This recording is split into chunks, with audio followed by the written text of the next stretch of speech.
there's an almost unknown provision of the Constitution which guarantees to very senior citizens the inalienable right to ramble.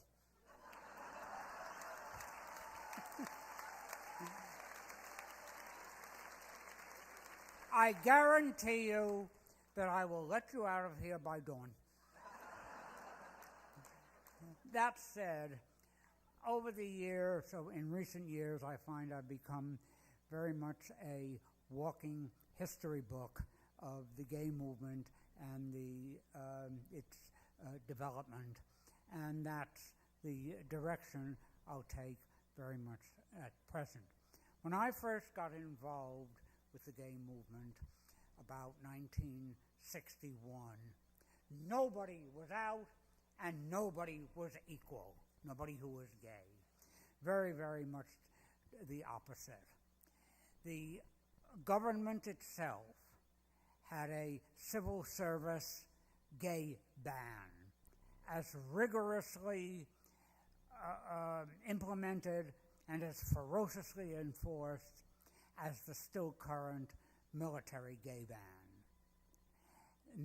And that was what hit me first in the late 1950s. And of course that set the tone for other employers.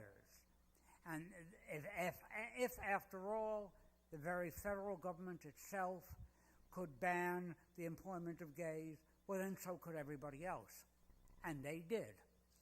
And so the general operative rule of those days was, if you were known to be gay, you never ever obtained or retained the job, or for that matter, the apartment, or anything else. In fact, as a legal technicality, you couldn't even go into a bar legally in some places such as Virginia and New York at that time. That was the situation in those days. Furthermore, we were faced with an unremitting, relentless onslaught of negativism. To the psychiatrists, we were loonies. To the theologians, we were sinners. To the lawyers and the legislators, we were criminals. There was never a mitigating voice heard. And one of the first things that needed to be done was at least to offset that a little bit.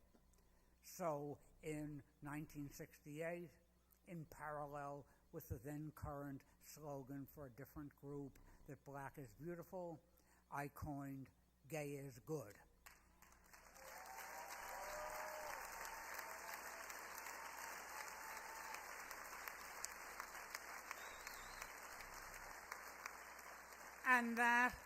And that epitomizes very much what I've worked for, and I've said to many people in recent times, if I want to be remembered for nothing else when I go, it's having coined that slogan.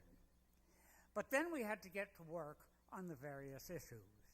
Obviously, if we wanted equality and rights, they were not going to be given to, as I said a moment ago, a bunch of loonies, so that had to be worked on. It took us 10 years, but we got the psychiatrists turned around.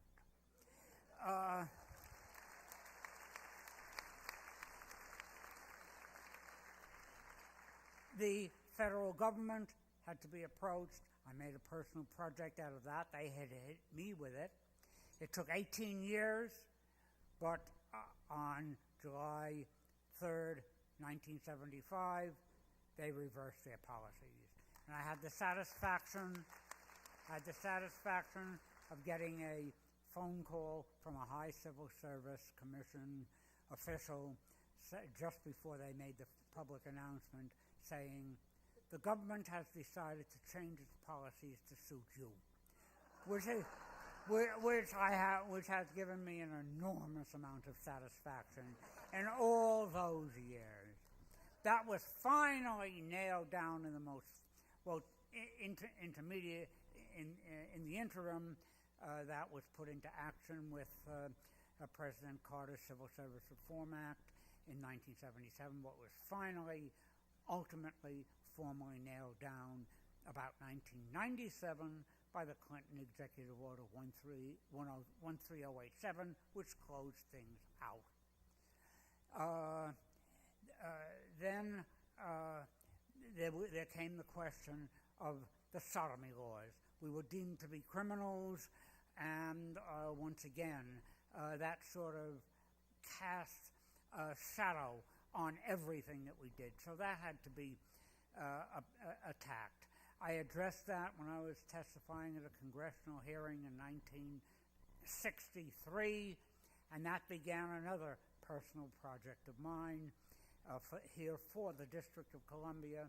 That took me 30 years, 1 month, 4 days, and 11 hours, and the D.C. sodomy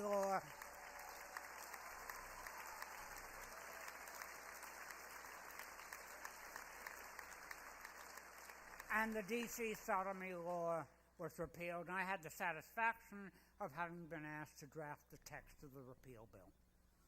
So we got, and of course that was finalized for the whole country a decade later with the Supreme Court's decision in Lawrence versus Texas. So that issue is out of the way.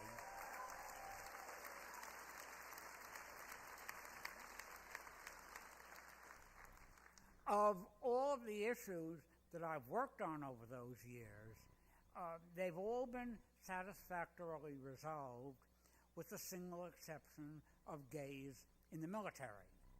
That one still goes on. Now, under the colloquial expression of don't ask, don't tell, but that merely made statutory in 1993 what had been policy for a long time before.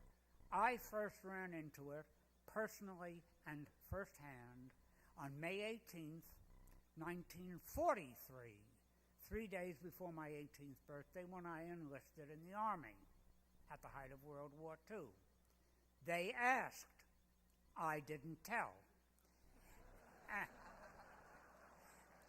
And I served in frontline combat in Europe.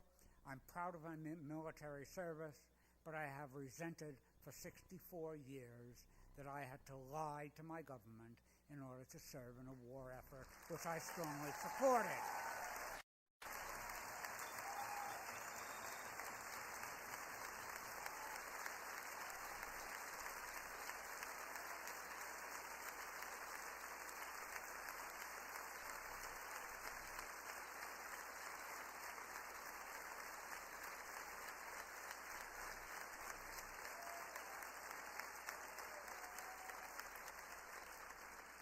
That battle goes on. Newer ones, of course, have arisen, like the same-sex marriage issue, which I strongly support, but that has come on later than most of my efforts. But now we have, in connection with employment, finally, we have ENDA currently before Congress. Now, there again on the employment issue, 20 states have that equivalent. The first gay rights employment law was passed by East Lansing, Michigan in 1972. The DC Human Rights Law was passed in 1973 as a regulation and reenacted as a statute in 1977. It has served us well. 20 states and a large number of cities and counties have similar laws. But we have a way to go. ENDA will do it. Let's hope that we get it passed.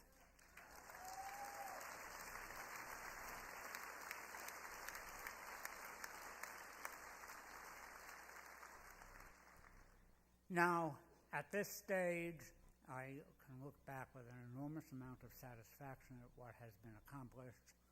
We all know that gay is good, but being gay still is not perfect. So let's all get out there and make being gay not only better, but perfect. We're almost there. Thank you.